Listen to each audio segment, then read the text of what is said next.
বাবা একটি শব্দ, যার মধ্যে লুকিয়ে থাকে নির্ভরতা, ত্যাগ আর নিঃস্বার্থ ভালোবাসার অগণিত গল্প।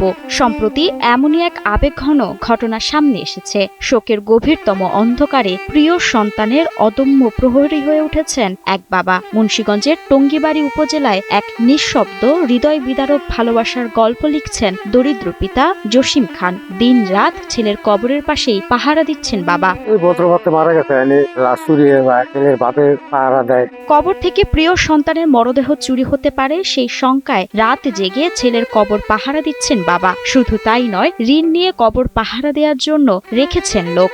আমার ছেলে নিয়ে আসলাম, আনার পরে এই জায়গায় না মাটি দিলাম, একটা রিউমার নিয়ে যেতেছে, আমি এই জন্য ওই দিন রাতে থেকে 5,000 টাকা দিয়ে 4 জন লোক সেট করে আমি ওইভাবে দেওয়া 6 দিন পর্যন্ত করে দিচ্ছি। গেল 16 এপ্রিল ঘর থেকে বের হয়ে আর ফিরে আসেনি কিশোর আরাফাত খান। বজ্রপাতের আঘাতে থেমে যায় 17 বছরের এক তরতাজা জীবনের স্পন্দন। ছেলের নিথর দেহ মাটির নিচে শায়িত হওয়ার পরও যেন শেষ হয়নি পিতার দায়িত্ব। টানা 9 দিন ধরে কবরের পাশে পড়ে আছেন জসিম খান। দিন রাতের হিসাব ভুলে ক্ষুধা নিদ্রা ত্যাগ করে তিনি পাহারা দিচ্ছেন তার প্রিয় সন্তানের শেষ আশ্রয়কে।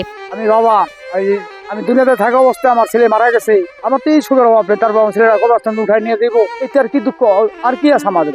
বজ্রপাতের প্রচন্ড বৈদ্যুতিক আঘাতে শরীরটি চুম্বক হয়ে যায়, এমন প্রচলিত ভ্রান্ত ধারণারই এখন মাসুল গুনছেন বাবা। তাই ছেলেকে কবরে শুয়েও শান্তিতে নেই বাবা। কবর থেকে মরদেহ চুরি হতে পারে এমন আশঙ্কায় রাত জেগে পাহারা দিচ্ছেন এই বাবা।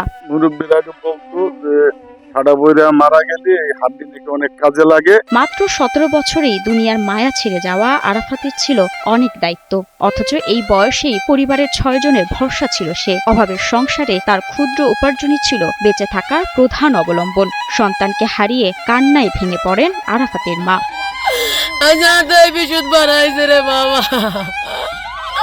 বাবা তুই তো আর তো টাকা দিলি না মারে, বাবা তুই তো আমার বাতো গাতে ডাকতেস না মা। এ যেন শুধু শোক নয়, ভালোবাসার এক বিরল দৃষ্টান্ত।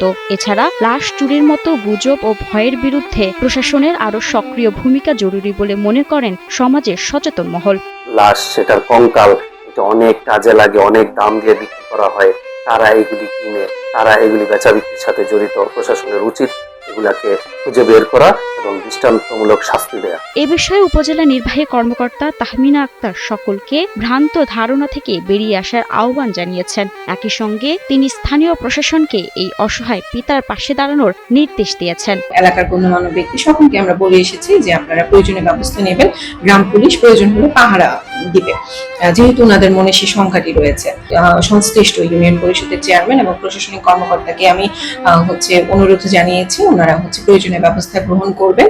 সেক্ষেত্রে গ্রাম পুলিশের মাধ্যমে পাহারা দেওয়ার ব্যবস্থাটি করবেন। বাড়ি থেকে প্রায় 4 কিলোমিটার দূরের কামারখাড়া সামাজিক কবরস্থানে এখনো পড়ে আছেন জসিম খান। অসুস্থ শরীর, ক্লান্ত চোখ, তবুও অবিচল পাহারা। যেন পৃথিবীর সব ভয়, সব অশুভ শক্তির বিরুদ্ধে একাই দাঁড়িয়ে আছেন তিনি। কারণ একজন বাবার ভালোবাসা কখনো কবরের মাটির নিচে চাপা পড়ে না।